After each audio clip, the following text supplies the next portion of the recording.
मौत एक दिन सबको आनी है, पर क्या मरने वाले हमेशा के लिए चले जाते हैं?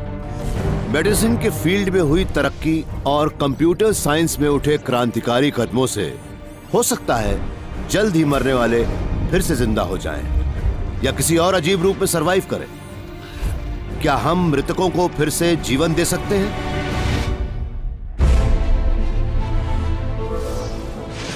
स्पेस, समय और जिंदगी, ब्रह्मांड के ये रहस्य हम जानेंगे थ्रू द वर्म होल।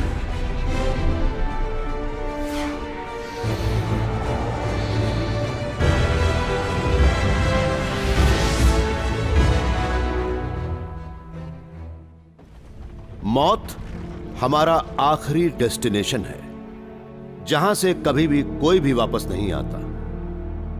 पर अगर मौत हमारा अंत न होती तो हम सबका एक जेनेटिक ब्लूप्रिंट होता है जिसे विज्ञान आज पढ़ सकता है। जल्द ही मेरे मरने के बाद मेरे शरीर को फिर से बनाना संभव हो जाएगा, पर पूरी जिंदगी का जो ज्ञान और अनुभव यहां मौजूद है उसका क्या?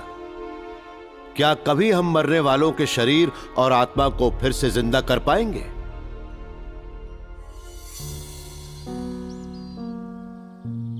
हम सबको एक न एक दिन मौत का सामना करना है। हमें किसी को भी, जिसे हम कितना भी प्यार करते हो और कितना भी अपने पास रखना चाहें, एक दिन विदा करना ही पड़ता है। मेरे पास एक डॉग था जिसके साथ एक्सप्लोर करना मुझे बेहद पसंद था, पर कीड़ों ने उसके दिल को खा लिया था।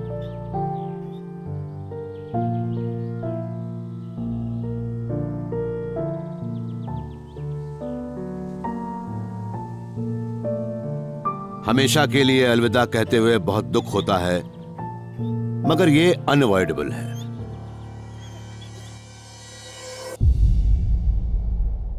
या नहीं है?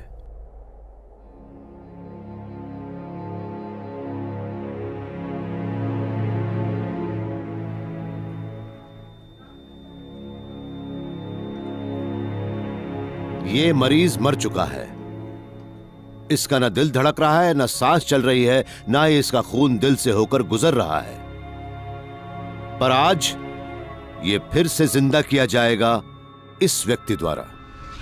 ये हैं येल न्यू हेवन हॉस्पिटल के heart surgeon John Elefteriades. John नियमित रूप से अपने मरीजों को मारते हैं और फिर वापस जिंदा करते हैं। मेडिकल कॉलेज की पढ़ाई और फिर रेसिडेंसी पूरी करने के बाद मैं सिर्फ हार्ट सर्जरी करना चाहता था। उन दिनों हार्ट सर्जन बनना एक फाइटर पायलट जैसा था, क्योंकि हमें भी हर दिन नई से नई सीमाएं तलाशनी पड़ती थी, जोखिम उठाने पड़ते थे।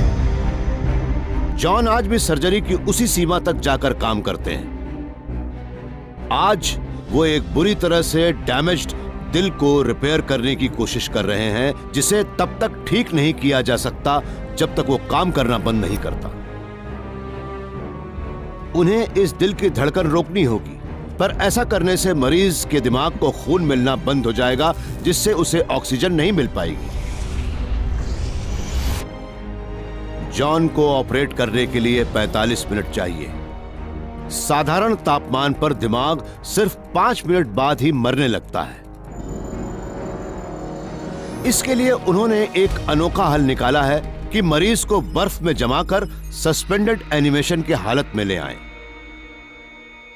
दिमाग खून के मिलने में एक पल से ज्यादा की रुकावट बर्दाश्त नहीं कर सकता। अगर वो रुकावट कुछ मिनटों से ज्यादा हो जाए तो दिमाग के सेल्स मरने लगते हैं। ऐसे में सिर्फ कम तापमान का प्रोटेक्शन ही हमें दिमाग को सुरक्षित रखने में मदद करता है, जिसे ऐसे वक्त पर सबसे ज्यादा खतरा होता है।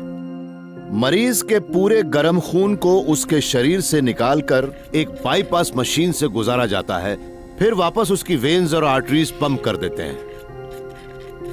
इससे उसका तापमान धीरे धीरे 18 डिग्री सेंटीग्रेड यानी 55 डिग्री फ़ारेनहाइट तक पहुंच जाता है। हालांकि उसके सेल्स और न्यूरॉन्स की एक्टिविटी को मापा नहीं जा सकता।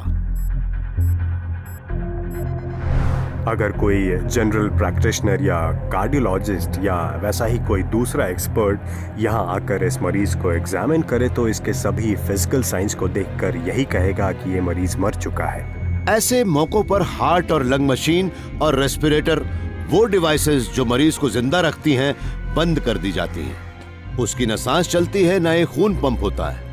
वो एक ऐसी हालत में होता है जो मौत से बिल्कुल मेल खाती हो। जॉन के पास सुरक्षित सर्जरी के लिए सिर्फ 45 मिनट हैं। 1 घंटे बाद ब्रेन डैमेज शुरू हो जाएगा।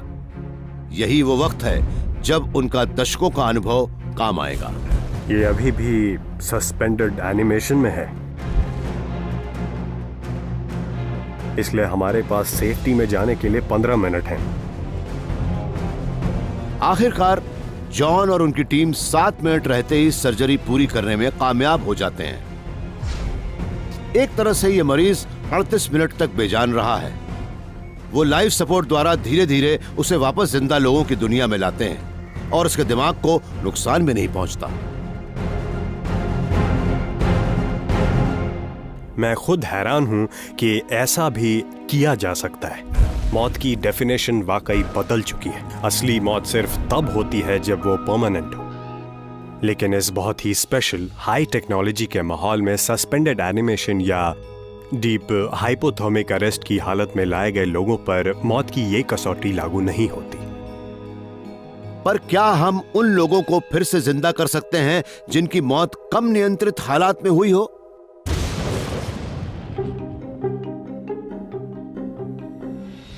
Lens baker university of Pennsylvania के सेंटर फॉर रिससिटेशन साइंस के डायरेक्टर हैं। वो मानते हैं कि किसी को फिर से जिंदा करने की चाबी खुद उसी के भीतर छिपी है।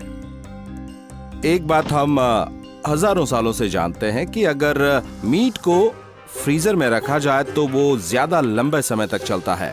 डिके प्रोसेस, जो असल में डेथ प्रोसेस ही है, कम तापमान वाले माहौल में बहुत ही धीमी पड़ जाती है, क्योंकि तापमान के गिरने पर सेल्स को ज्यादा ऑक्सीजन की जरूरत नहीं होती। वो ज्यादा तापमान जितना मेटाबोलाइज नहीं करते और धीरे धीरे ऐसी हालत में पहुंच जाते हैं जैसे हाइबरनेट कर रहे हों। हमारा शरीर कई लाख करोड़ जिंदा सेल्स से बना है। रेगुलेटरी जीन्स इन सेल्स को बताते हैं कि इन्हें कैसे बिहेव करना है। ये समझिए कि वो इन सेल्स का ऑपरेटिंग सिस्टम है। हर सेल की जिंदगी के अंत में जीन्स ऐसे डिस्ट्रक्टिव एंजाइम्स बनाते हैं जो इन सेल्स को तोड़ देते हैं, जिससे हर रोज हमारे करीब 50,000 करोड़ सेल्स मरते हैं। जब भी हमारे साथ कुछ बहुत ही गलत होता है, जैसे कि हमें हार्ट अटैक आ जाए, तो ऐसे में घायल हुए सेल्स अपने सेहतमंद पड़ोसियों के लिए खतरे की घंटी बजा देते हैं कि उन सब के मरने का वक्त आ गया है। इससे सेलुलर सुसाइड की एक लहर सी उठती है जो तेजी से हमारे शरीर में फैल जाती है। हमारी मौत कोई दुर्घटना नहीं है, ये एक बायोलॉजिकल प्रोग्रामिंग है जो इस बात को नियंत्रित करती है कि हमारी मौत कैसे हो, और उस प्रोग्रामिंग में ही उसे बदलने का राज भी छिपा है, जिसकी मदद से हम किसी व्यक्ति को वापस जिंदा कर सकते हैं। ये जानने के लिए कि डेथ प्रोग्राम किस चीज से शुरू होता है, लैंस ने कुछ सेहतमंद सेल्स को लेकर उनकी ऑक्सीजन की सप्लाई रोक दी। उन्हें उम्मीद थी कि इससे ज्यादातर सेल्स मर जाएंगे और जब बचे हुए सेल्स को फिर से ऑक्सीजन मिलेगी तो वो फलने फूलने लगेंगे। लेकिन जो कुछ मैंने देखा वो उससे बिल्कुल ऑपोजिट था जो हमने सोचा था। जिन सेल्स को ऑक्सीजन नहीं मिल रही थी वो वैसे ही पड़े थे। वो कुछ कर नहीं रहे थे लेकिन मरे भी नहीं थे। पर जब हमने उन्हें दोबारा ऑक्सीजन देनी शुरू की तो उनका मरना शुरू हो गया।